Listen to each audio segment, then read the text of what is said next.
Hi hello ನಮಸ್ತೆ. ನಾನು ನಿಮ್ಮ Chaitra Pratap. Welcome back to my YouTube channel. I hope ನೀವೆಲ್ಲ ಚೆನ್ನಾಗಿದ್ದೀರಾ ಅಂತ ಭಾವಿಸ್ತಾ ನಾನು ಸಹ ತುಂಬಾ ಚೆನ್ನಾಗಿದ್ದೀನಿ ಅಂತ ಹೇಳ್ತಾ ಇವತ್ತಿನ ವ್ಲಾಗ್ನ ಶುರು ಮಾಡ್ತಾ ಇದ್ದೀನಿ.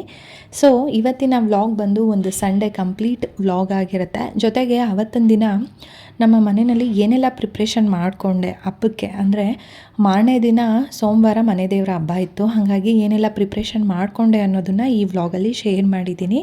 ಸೊ ವಿಡಿಯೋನ ಶುರು ಮಾಡೋಕ್ಕೂ ಮುಂಚೆ ಹೊಸ್ದಾಗಿ ಯಾರೆಲ್ಲ ಚಾನಲ್ನ ನೋಡ್ತಿದ್ದೀರಾ ದಯವಿಟ್ಟು ಚಾನಲ್ನ ಸಬ್ಸ್ಕ್ರೈಬ್ ಮಾಡ್ಕೊಂಡು ನೋಡಿ ಅಂತ ಹೇಳ್ತಾ ಇವತ್ತಿನ ವ್ಲಾಗ್ನ ಶುರು ಮಾಡ್ತಾ ಇದ್ದೀನಿ. ಮನೆ ದೇವ್ರ ಹಬ್ಬ ಅಂತ ಅಂದರೆ ಮನೇನ ಕಂಪ್ಲೀಟಾಗಿ ಡೀಪ್ ಕ್ಲೀನಿಂಗ್ ಮಾಡಬೇಕಾಗತ್ತೆ. ಸೊ ನಾನು ಒಬ್ಬಳೇ ಇರೋದ್ರಿಂದ ಎಲ್ಲ ಹತ್ರ ಇದ್ದಾಗ ಮಾಡಲಿಕ್ಕೆ ಆಗೋದಿಲ್ಲ. ಹಾಗಾಗಿನೇ ನಾನು ಒಂದೊಂದು ದಿನ ಒಂದೊಂದು ಕ್ಲೀನಿಂಗ್ ಅಂತ ಮಾಡ್ತಾ ಬಂದೆ. ಅಂದರೆ ಒಂದು ದಿನ ರೂಮ್ ಕ್ಲೀನಿಂಗ್ ಮಾಡಿಕೊಂಡೆ ಕಂಪ್ಲೀಟಾಗಿ, ಒಂದಿನ ಮನೆ ಹಾಲೆಲ್ಲ ಕ್ಲೀನ್ ಮಾಡಿಕೊಂಡೆ, ಇನ್ನು 3 ಡೇಸ್ ಏನೋ ಟೈಮ್ ತೊಗೊಂತು ಕಿಚನೆಲ್ಲ ಕ್ಲೀನ್ ಮಾಡಲಿಕ್ಕೆ. ಸೊ ಈ ಥರ ಮನೆಯೆಲ್ಲ ಕ್ಲೀನ್ ಮಾಡಿಕೊಂಡು ಕೊನೆಯದಾಗಿ ಪೂಜಾ ರೂಮ್ನ ಕ್ಲೀನ್ ಮಾಡ್ಕೊತಾ ಇದ್ದೀನಿ. ಏನು ಗೊತ್ತಾ, ಪೂಜಾ ರೂಮ್ ಕ್ಲೀನ್ ಮಾಡಬೇಕು ಅಂತಂದರೆ ಮಿನಿಮಮ್ ಅಂದರೂ 3 ಅವರ್ಸ್ ಬೇಕಾಗುತ್ತೆ. ಗೊತ್ತಿಲ್ಲ ಯಾಕಷ್ಟು ಟೈಮ್ ತೊಗೊಳುತ್ತೆ ಅಂತ.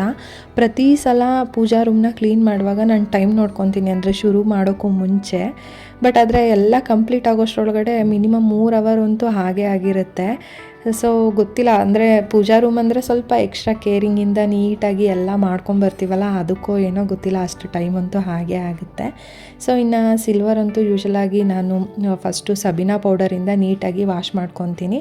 ಅದಾದಮೇಲೆ ಸಬೀನಾ ಪೌಡರ್ಗೆ ಇನ್ನೊಂದು ಸ್ವಲ್ಪ ಕೋಲ್ಗೇಟ್ ಪೌಡರ್ನ ಮಿಕ್ಸ್ ಮಾಡಿಕೊಂಡು ಇನ್ನೊಂದು ಸಲ ನೀಟಾಗಿ ವಾಶ್ ಮಾಡಿ ಸ್ವಲ್ಪ ನೀರೆಲ್ಲ ಸೋರಿದ ಮೇಲೆ ಒಣಬಟ್ಟೆನಲ್ಲಿ ಪೂಜಾ ಸಾಮಗ್ರಿಗಳನ್ನೆಲ್ಲ ಒರೆಸಿ ಜೋಡಿಸ್ಕೊತೀನಿ.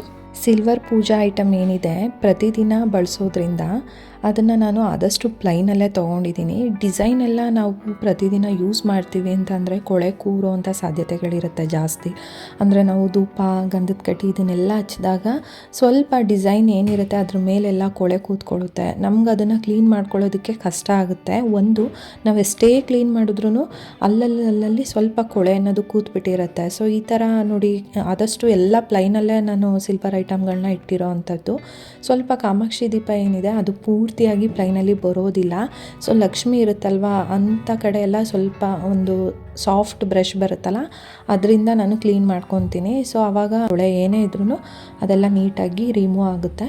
ಆದಷ್ಟು ಪ್ಲೈನ್ ಇದ್ದರೆ ನಮಗೆ ಕ್ಲೀನ್ ಮಾಡೋದಕ್ಕೂ ತುಂಬಾ ಈಸಿ ಆಗುತ್ತೆ. ಹಾಗಾಗಿನೇ ಸ್ವಲ್ಪ ಪ್ಲೈನಲ್ಲೇ ಆದಷ್ಟು ಎಲ್ಲನೂ ತೊಗೊಂಡು ಇಟ್ಕೊಂಡಿರೋ ಅಂಥದ್ದು. ಇನ್ನು ನಮ್ಮನೆ ದೇವರು ಕಾಲಭೈರವೇಶ್ವರ ಸ್ವಾಮಿ ನಿಮಗೆಲ್ಲ ಗೊತ್ತೇ ಇರುತ್ತೆ ಅಂದ್ಕೊತೀನಿ. ಅಂದರೆ ನನ್ನ ಸಬ್ಸ್ಕ್ರೈಬರ್ಸು, ವ್ಯೂವರ್ಸ್ ಏನಿರ್ತಾರೆ ಪ್ರತಿದಿನ ನನ್ನ ಶಾರ್ಟ್ಸು, ರೀಲ್ಸು ಇದನ್ನೆಲ್ಲ ನೋಡೋ ಅಂಥವ್ರಿಗೆ ಯೂಶಲಾಗಿ ಗೊತ್ತಿರುತ್ತೆ. ಅಂದರೆ ಕಾಲಭೈರವೇಶ್ವರ ಸ್ವಾಮಿಯ ಚಿಂಚಿಂಗಿರಿ ತೇರೊಪ್ಪತ್ತು ಅಂತ ಹೇಳಿ ಮಾಡೋ ಅಂಥದ್ದು. ಸೊ ಮಂಗಳವಾರ ಏನೋ ಹುಣ್ಣಿಮೆ ಇದೆ. ಹುಣ್ಣಿಮೆ ದಿನ ಬೆಳಗಿನ ಜಾವ ತೇರರಿಯುತ್ತೆ ದೇವಸ್ಥಾನದಲ್ಲಿ. ಸೊ ನಾವು ಹಿಂದಿನ ದಿನ ಅಂದರೆ ಸೋಮವಾರ ಸಂಜೆ ನಾವು ತೇರೊಪ್ಪತ್ತು ಅಂತ ಹೇಳಿ ಮಾಡೋ ಅಂಥದ್ದು. ಸೋಮವಾರ ಬೆಳಗ್ಗೆ ಮಾಮೂಲಿ ಮನೆಯಲ್ಲಿ ನಾನು ಪೂಜೆ ಎಲ್ಲ ಮಾಡ್ಕೊಂಡಿರ್ತೀನಿ. ಪೂಜೆ ಎಲ್ಲ ಆದಮೇಲೆ ಮನೆಯಲ್ಲಿ ಅಡುಗೆ ಎಲ್ಲ ಮಾಡಿಕೊಂಡು ಸಂಜೆ ಮೇಲೆ ಜೋಗಪ್ಪನ ಕರೆಸಿ ದೇವರನ್ನು ಪೂಜಿಸಿ ಪೂಜೆ ಮಾಡೋ ಅಂಥದ್ದು. ಸೊ ಇದನ್ನು ತೇರೊಪ್ಪತ್ತು ಅಂತ ಹೇಳಿ ಮಾಡ್ತೀವಿ. ಇನ್ನು ಪೂಜಾ ಸಾಮಗ್ರಿಗಳನ್ನೆಲ್ಲ ನೀಟಾಗಿ ವಾಶ್ ಮಾಡಿ ಆಯಿತು. ಇದನ್ನು ಸ್ವಲ್ಪ ಹೊತ್ತು ನೀರು ಸೋರಲಿಕ್ಕೆ ಇಟ್ಟಿದ್ದೆ. ಇದೆಲ್ಲ ನೀಟಾಗಿ ನೀರು ಸೋರಾಗಿದೆ ಅಂತ ಅಂದಮೇಲೆ ಒಂದು ದೇವ್ರ ಬಟ್ಟೆಗಳನ್ನ ಒರೆಸೋದಕ್ಕೆ ಅಂತ ಹೇಳಿ ಏನು ಇಟ್ಕೊಂಡಿರ್ತೀವಿ ಬಟ್ಟೆ, ಅದರಲ್ಲಿ ನೀಟಾಗಿ ಪೂಜಾ ಸಾಮಗ್ರಿಗಳನ್ನೆಲ್ಲ ಒಂದು ಒಣ ಬಟ್ಟೆನಲ್ಲಿ ಒರೆಸ್ಕೊಂಡು ಅದಕ್ಕೆ ನಾನು ಈ ರೀತಿ ಕುಂಕುಮ ಎಲ್ಲ ಇಟ್ಟು ರೆಡಿ ಮಾಡ್ಕೊತಾ ಇದ್ದೀನಿ. ಸೊ ಇದನ್ನು ನಾನು ಜೋಡಿಸ್ಲಿಕ್ಕೆ ಏನೂ ಹೋಗೋದಿಲ್ಲ. ಅಂದರೆ ಯಾವ್ಯಾವ ಐಟಮ್ನ ಎಲ್ಲೆಲ್ಲಿ ಇಡ್ತೀನಿ ಆ ಥರ ಏನೂ ಜೋಡಿಸ್ಲಿಕ್ಕೆ ಹೋಗೋದಿಲ್ಲ. ಮಾರನೇ ದಿನ ನಾನು ಫೋಟೋಗೆಲ್ಲ ಹೂವೆಲ್ಲ ಹಾಕಬೇಕಲ್ವ, ಆವಾಗ ಹೂವೆಲ್ಲ ಮತ್ತೆ ಕೆಳಗೆ ಬೀಳುತ್ತೆ. ಅದು ಜೋಡಿಸಿರ್ತೀನಿ ಅಲ್ವ, ಅವಾಗೆಲ್ಲ ಮತ್ತೆ ಅದನ್ನು ತೆಗಿಬೇಕಾಗುತ್ತೆ. ಸೊ ಹಂಗಾಗಿನೇ ಕುಂಕುಮ ಎಲ್ಲ ಇಟ್ಟು ರೆಡಿ ಮಾಡಿಕೊಂಡು ಒಂದು ಕಡೆ ಸೈಡಲ್ಲಿ ಎತ್ತಿಟ್ಟಿರ್ತೀನಿ. ಬೆಳಗ್ಗೆ ನಾನು ಹೂವೆಲ್ಲ ಹಾಕಾದ್ಮೇಲೆ ನೀಟಾಗಿ ಕಳಸಕ್ಕೆ ಎಲೆ ಎಲ್ಲ ಹಾಕಿ ಜೋಡಿಸ್ಕೊಳ್ಳೋ ಅಂಥದ್ದು. ಇನ್ನು ಪೂಜಾ ಸಾಮಗ್ರಿಗಳಿಗೆಲ್ಲ ಗಂಧ ಕುಂಕುಮ ಏನು ಇಡ್ತಾಯಿದ್ದೀನಿ ಇದಕ್ಕೆಲ್ಲ ನಾನು ಜವಾದ ಪೌಡರ್ನ ಮಿಕ್ಸ್ ಮಾಡ್ಕೊಂಡಿದ್ದೀನಿ. ಸೊ ಜವಾದ ಪೌಡರ್ನ ಬಳಸೋದ್ರಿಂದ ಅದ್ರ ಪರಿಮಳ ತುಂಬಾ ಚೆನ್ನಾಗಿರುತ್ತೆ. ಒಂಥರ ದೇವಸ್ಥಾನಗಳಲ್ಲಿ ಯಾವ ಥರ ಪರಿಮಳ ಬರುತ್ತೆ ಅದೇ ಥರನೇ ಇರುತ್ತೆ, ತುಂಬ ಚೆನ್ನಾಗಿರುತ್ತೆ. ಸೊ ಹಂಗಾಗಿನೇ ನಾನು ಪ್ರತಿ ಸಲ ಪೂಜಾ ಸಾಮಗ್ರಿಗಳನ್ನೆಲ್ಲ ನೀಟಾಗಿ ವಾಶ್ ಮಾಡಿದಾಗ ಗಂಧಕ್ಕೆ ಜೊತೆಗೆ ಫೋಟೋಗೆಲ್ಲ ನಾನು ವಿಭೂತಿನಲ್ಲಿ ಇಡೋ ಅಂಥದ್ದು. ವಿಭೂತಿಗೂ ಅಷ್ಟೇ ನಾನು ಜವಾದ ಪೌಡರ್ನ ಹಾಕಿ ನೀಟಾಗಿ ಮಿಕ್ಸ್ ಮಾಡಿನೇ ಇಡ್ತೀನಿ. ಜೊತೆಗೆ ನಾವು ದೀಪಕ್ಕೆ ಎಣ್ಣೆ ಹಾಕ್ತೀವಿ ಅಲ್ವಾ, ಎಣ್ಣೆಗೂ ಸಹ ಜವಾದ ಪೌಡರ್ನ ಬಳಸೋದ್ರಿಂದ ತುಂಬಾ ಚೆನ್ನಾಗಿರುತ್ತೆ ಪರಿಮಳ. ಇನ್ನು ದೇವ್ರನ್ನ ಪೂಜಿಸಿದಾಗ ದೇವ್ರ ಮುಂದೆ ಹಚ್ಚಲಿಕ್ಕೆ 2 ದೀಪನ ಕೇಳ್ತಾರೆ. ಹಾಗಾಗಿನೇ ಅದಕ್ಕೂ ಸಹ 2 ದೀಪನೂ ತೆಗ್ದಿಟ್ಕೊಂಡು ಅದನ್ನು ಸಹ ವಾಶ್ ಮಾಡಿದ್ದೀನಿ. ಯಾಕೆ ಅಂತಂದರೆ ಆಗ ಸಡನ್ನಾಗಿ ಕೇಳಿದಾಗ ನಾನು ಆವಾಗ ತೆಗೆದು ಅದನ್ನು ತೊಳೆದು ಅದಕ್ಕೆ ಬತ್ತಿ ಎಲ್ಲ ಹಾಕಿ ನಾನು ಅದಕ್ಕೆ ದೀಪನ ಹಚ್ಚಿ ಕೊಡೋದು ತುಂಬಾ ಲೇಟಾಗಿಬಿಡುತ್ತೆ ಅಲ್ವಾ. ಸೊ ಹಂಗಾಗಿನೇ ಏನೇನು ಬೇಕಾಗುತ್ತೆ ಅನ್ನೋದು ಮುಂಚಿತವಾಗೇ ಗೊತ್ತಿರೋದ್ರಿಂದ ಎಲ್ಲ ಥರ ಪ್ರಿಪ್ರೇಷನ್ನ ಮಾಡ್ಕೊಂಡ್ಬಿಟ್ರೆ ನಮಗೆ ಈಸಿ ಆಗುತ್ತೆ. ಇನ್ನು ಇವಾಗೇನು ಇದನ್ನು ನೋಡ್ತಾ ಇದ್ದೀರಾ, ಇದನ್ನು ಕುದುರೆ ಲಾಳ ಅಂತ ಹೇಳಿ ಕರೀತಾರೆ. ಇದನ್ನು ಮನೆ ಬಾಗಿಲು ಮುಂದೆ ಕಟ್ಟೋದ್ರಿಂದ ಯಾವುದೇ ಥರ ದೃಷ್ಟಿ ದೋಷಗಳು ತಟ್ಟೋದಿಲ್ಲ. ಮನೆಗೂ ಅಷ್ಟೇ, ಮನೇಲಿರೋರಿಗೂ ಅಷ್ಟೇ. ಸೊ ಇದನ್ನು ನಮ್ಮಮ್ಮ ಅವರು ಇದನ್ನು ಮನೆ ಬಾಗಿಲು ಮುಂದೆ ಹಾಕಬೇಕು ಅಂತ ಹೇಳಿದ್ರು. ಒಳ್ಳೆಯದು ಅಂತ ಏನೇ ಹೇಳಿದ್ರು ಅದನ್ನು ಮಾಡೋ ಅಂಥದ್ದು ನಮ್ಮ ಕರ್ತವ್ಯ ಆಗಿರುತ್ತೆ ಅಲ್ವಾ. ಸೊ ಹಂಗಾಗಿನೇ ನಾನು ಅದನ್ನು ಸುಮಾರು ದಿನಗಳಿಂದ ಯೂಸ್ ಮಾಡ್ತಾಯಿದ್ದೀನಿ.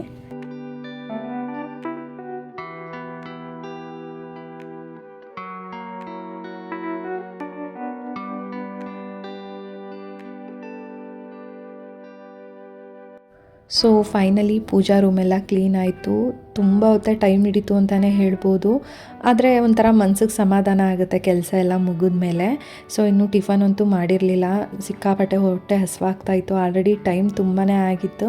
ಹಾಗಾಗಿ ಟಿಫನ್ ಎಲ್ಲ ಮಾಡಿಕೊಂಡು ನಾವಿವಾಗ ಹೊರಡ್ತಾ ಇರೋದು ಶ್ರೀನಗರ್ಗೆ. ಸೊ ಶ್ರೀನಗರ್ಗೆ ಹೋದ್ವಿ. ನೋಡಿದ್ರೆ ರೋಡೆಲ್ಲ ಅಗ್ದಿಟ್ಬಿಟ್ಟಿದ್ದಾರೆ. ಗಾಡಿನ ಪಾರ್ಕಿಂಗ್ ಮಾಡೋದಕ್ಕೂ ಜಾಗನೇ ಇಲ್ಲ. ಹಾಗಾಗಿ ಎಲ್ಲೋ ಒಂದು ಕಡೆ ಸೈಡಿಗೆ ನಿಲ್ಲಿಸ್ಬಿಟ್ಟು ಗಂದಿಗೆ ಅಂಗಡಿಗೆ ಹೋದ್ವಿ. ಸ್ವಲ್ಪ ಅಲ್ಲಿ ಪೂಜಾ ಐಟಮ್ಗಳನ್ನೆಲ್ಲ ತೊಗೊಂಡು ನೆಕ್ಸ್ಟು ನಾವಿಲ್ಲಿ ಬಾಳೆಹಣ್ಣಿನ ಅಂಗಡಿಗೆ ಬಂದ್ವಿ. ಸೊ ಇಲ್ಲಿ ಹೆಂಗೆ ಗೊತ್ತಾ, ರೆಗ್ಯುಲರ್ ಆಗಿ ನಾವು ಈ ಶಾಪಿಗೆ ಬರ್ತಾನೆ ಇರ್ತೀವಿ. ಈ ಥರ ಚಿಪ್ಪು ಬಾಳೆಹಣ್ಣು ಚಿಪ್ಗಳನ್ನೆಲ್ಲ ಕಟ್ ಮಾಡಿ ಇಟ್ಬಿಟ್ಟಿರ್ತಾರೆ. ನಮಗೆ ಯಾವುದು ಚೆನ್ನಾಗಿರೋ ಚಿಪ್ಪು ಸಿಗುತ್ತೆ ಅದನ್ನು ನಾವಿಲ್ಲಿ ಆರಿಸ್ಕೊಬೇಕಾಗುತ್ತೆ. ಬಟ್ ಸುಮಾರು ಚಿಪ್ಗಳಿದ್ದಾವೆ. ಬಟ್ ಆದರೆ ಒಂದೇ ಲೆವೆಲ್ಗೆ ಯಾವುದೂ ನನಗೆ ಸಿಗಲೇ ಇಲ್ಲ. ಸೊ ನಾವು ಒಂಥರ ರೆಗ್ಯುಲರ್ ಕಸ್ಟಮರ್ ಆಗಿರೋದ್ರಿಂದ ಅಲ್ಲಿ ಕೇಳಿದ್ದಕ್ಕೆ ಅವರು ಪಾಪ ಇನ್ನೊಂದು ಕಡೆ ಬೇರೆ ಸ್ಟಾಕ್ ಇಟ್ಟಿರ್ತಾರೆ ಅಲ್ವಾ, ಅಲ್ಲಿ ನೋಡಿಬಿಟ್ಟು ತೆಗೆದು ಕೊಟ್ಟರು. 2 ಚಿಪ್ ಬೇಕಾಗಿದ್ದಿದ್ದು. ಸೊ ನೀಟಾಗಿರೋ ಚಿಪ್ಪನ್ನು ಕೊಟ್ಟರು.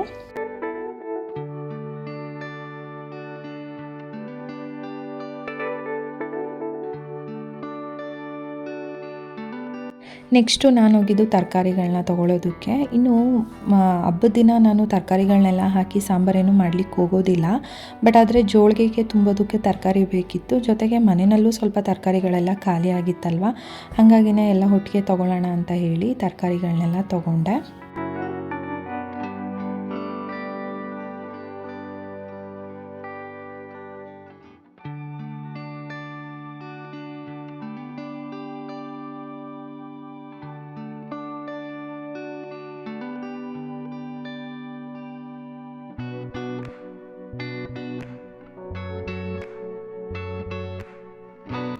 ಇನ್ನು ಇಷ್ಟೆಲ್ಲ ಐಟಮ್ನ ತೊಗೊಂಡು ಒಂದು ಟ್ರಿಪ್ಪು ಮನೆಯಲ್ಲಿ ಇಟ್ಬಿಟ್ಟು ನೆಕ್ಸ್ಟು ನಾವಿವಾಗ ಹೋಗ್ತಾ ಇರೋದು ಗಾಂಧಿ ಬಜಾರ್ಗೆ. ನೀವು ನೋಡ್ತಾ ಇರ್ಬೋದು, ಇದು ಬಂದು ಬಂಡಿಕಾಳಮ್ಮ ಟೆಂಪಲ್ಲು. ಸಂಡೇ ಆಗಿರೋದ್ರಿಂದ ಸಿಕ್ಕಾಪಟ್ಟೆ ಕ್ರೌಡ್ ಇದೆ. ಸೊ ಪಾರ್ಕಿಂಗಿಗಂತೂ ಜಾಗನೇ ಇಲ್ಲ ಗಾಡಿಗಳನ್ನ ನಿಲ್ಲಿಸೋದಕ್ಕೆ, ಅಷ್ಟು ಕ್ರೌಡ್ ಇತ್ತು.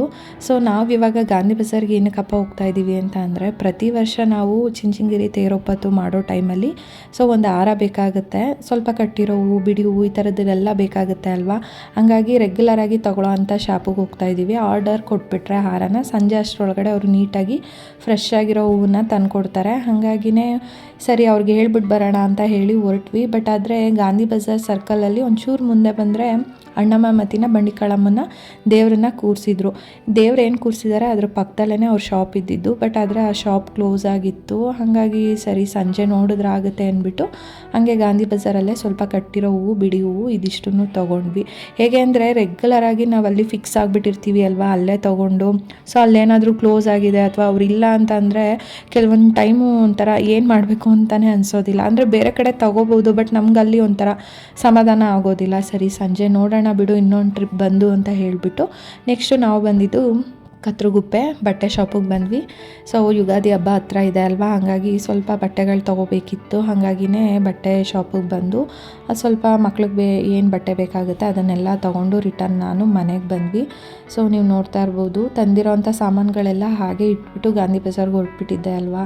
ಸೊ ಇದನ್ನೆಲ್ಲ ಎತ್ತಿಟ್ಬಿಡೋಣ ಅಂತ ಹೇಳಿಬಿಟ್ಟು, ಅಂದರೆ ದೇವ್ರ ಮನೆಯಲ್ಲೇ ಸ್ವಲ್ಪ ಬಾಳೆಹಣ್ಣು ಎಲೆ ಇದನ್ನೆಲ್ಲ ಎತ್ತಿಟ್ಬಿಡ್ತೀನಿ. ಹೂವೆಲ್ಲ ಫ್ರಿಜ್ಜಿಗೆ ಇಟ್ಬಿಟ್ಟು ತರಕಾರಿಗಳನ್ನೆಲ್ಲ ಫ್ರಿಜ್ಜಿಗೆ ಆರ್ಗನೈಸ್ ಮಾಡಬೇಕಿತ್ತು. ಹಾಗಾಗಿ ಆ ಕೆಲಸಗಳನ್ನೆಲ್ಲ ಮಾಡ್ಕೊತಾ ಇದ್ದೆ.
ತಂದಿರೋ ಅಂಥ ಐಟಮ್ಗಳನ್ನೆಲ್ಲ ಆರ್ಗನೈಸ್ ಮಾಡಾದಮೇಲೆ ನೆಕ್ಸ್ಟು ನಾವು ಹೊರಟಿದ್ದು ಅಮ್ಮನ ಮನೆಗೆ.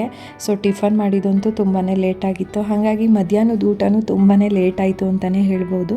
ಸೊ ನಾನು ಆಗಲೇ ಹೇಳಿದೆ ಅಲ್ವಾ, ಮನೆಯೆಲ್ಲ ಕ್ಲೀನಿಂಗ್ ಆದಮೇಲೆ ನಾನ್ ವೆಜ್ನ ಮನೆಯಲ್ಲಿ ಮಾಡಲಿಕ್ಕೆ ಹೋಗೋದಿಲ್ಲ ಹಬ್ಬ ಆಗೋವರೆಗೂ. ಸೊ ಹಂಗಾಗಿ ಸಂಡೇ ಇರೋದ್ರಿಂದ ನಾನ್ ವೆಜ್ ಮಾಡಲೇಬೇಕು. ಸೊ ಅಮ್ಮನೇ ಚಿಕನ್ ಮಾಡಿ ಸಾಂಬಾರು ಮಾಡಿ ಮುದ್ದೆ ಮಾಡಿದರು. ಸರಿ ಅಂತ ಹೇಳಿಬಿಟ್ಟು ಅಲ್ಲಿ ಊಟ ಎಲ್ಲ ಮುಗಿಸ್ಕೊಂಡು ಮನೆಗೆ ಬಂದು ಸ್ವಲ್ಪ ಹೊತ್ತು ರೆಸ್ಟ್ ಮಾಡಿ, ಸ್ವಲ್ಪ ಬಾಗಿಲೆಲ್ಲ ತೊಳೆಯೋದಿತ್ತು, ಸ್ಟೆಪ್ಸ್ ಎಲ್ಲ. ಸೊ ಹಂಗಾಗಿ ಅದನ್ನೆಲ್ಲ ಕ್ಲೀನ್ ಮಾಡಿಕೊಂಡು ತುಳಸಿ ಗಿಡಕ್ಕೆ ರಂಗೋಲಿನ ಹಾಕ್ತಾಯಿದ್ದೀನಿ. ಇಷ್ಟೆಲ್ಲ ಪ್ರಿಪ್ರೇಷನ್ನು ಮುಂಚಿತವಾಗೇ ಮಾಡ್ಕೊಂಡಿದ್ರು ಸಹ ಬೆಳಗ್ಗೆ ನಾವು ಪೂಜೆ ಮಾಡೋದಕ್ಕೆ ತುಂಬಾ ಟೈಮ್ ತಗೊಳ್ಳುತ್ತೆ. ಇನ್ನು ಬೆಳಗ್ಗೆ ಬೇಗ ಎದ್ದಿರ್ತೀನಿ ಅಲ್ವಾ, ಕತ್ಲೆನಲ್ಲಿ ರಂಗೋಲಿ ಬಿಡುವಾಗ ಅಷ್ಟು ಕ್ಲಿಯರಾಗಿ ಕಾಣಿಸೋದಿಲ್ಲ, ಲೈಟ್ ಹಾಕಿದ್ರೂ ಸಹ ಅಷ್ಟು ಬೆಳಕು ಸಾಕಾಗೋದಿಲ್ಲ. ಹಾಗಾಗಿನೇ ಸಂಜೆನೇ ರಂಗೋಲಿ ಎಲ್ಲ ಬಿಟ್ಟು ರೆಡಿ ಮಾಡ್ಕೊಂಡ್ಬಿಟ್ರೆ ಸ್ವಲ್ಪ ಟೈಮ್ ತಗೊಳುತ್ತೆ ಅಲ್ವಾ ರಂಗೋಲಿ ಬಿಡೋದಕ್ಕೆ. ಹಾಗಾಗಿ ನೀಟಾಗಿ ಬಿಡೋದಕ್ಕೂ ಚೆನ್ನಾಗಿರುತ್ತೆ ಅಂತ ಹೇಳಿಬಿಟ್ಟು ಬಾಗಿಲೆಲ್ಲ ತೊಳೆದಾದ್ಮೇಲೆ ರಂಗೋಲಿನ ಹಾಕ್ಕೊತಾ ಇದ್ದೀನಿ.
ಸೊ ಇದಾಗಿತ್ತು ನನ್ನ ಸಂಡೇ ಕಂಪ್ಲೀಟ್ ವ್ಲಾಗ್, ಜೊತೆಗೆ ಮನೆ ದೇವರ ಹಬ್ಬದ ಒಂದು ಪ್ರಿಪ್ರೇಷನ್ ಅಂತಲೇ ಹೇಳ್ಬೋದು. ಸೊ ನೀವೆಲ್ಲ ವಿಡಿಯೋನ ಪೂರ್ತಿಯಾಗಿ ನೋಡಿದ್ದೀರಾ ಅಂತ ಭಾವಿಸ್ತೀನಿ. ನಿಮಗೇನಾದರೂ ಇಷ್ಟ ಆಗಿದರೆ ದಯವಿಟ್ಟು ಲೈಕ್ ಮಾಡಿ. ಹೊಸದಾಗಿ ಯಾರೆಲ್ಲ ಚಾನಲ್ನ ನೋಡ್ತಿದ್ದೀರಾ ಸಬ್ಸ್ಕ್ರೈಬ್ ಮಾಡ್ಕೊಂಡು ನೋಡಿ, ನನ್ನ ಒಂದು ಚಾನಲ್ಗೆ ಸಪೋರ್ಟ್ ಮಾಡಿ ಅಂತ ಕೇಳ್ಕೊತ, ಮತ್ತು ಮನೆ ದೇವರ ಹಬ್ಬನ ಯಾವ ರೀತಿ ಮಾಡಿದೆ ಅನ್ನೋದನ್ನು ನೆಕ್ಸ್ಟ್ ವ್ಲಾಗಲ್ಲಿ ನಿಮ್ಮ ಜೊತೆ ಶೇರ್ ಮಾಡ್ತೀನಿ. ಅಲ್ಲಿವರೆಗೂ ಸಿ ಯು, ಬಾಯ್ ಸ್ನೇಹಿತರೆ, ಥ್ಯಾಂಕ್ ಯು.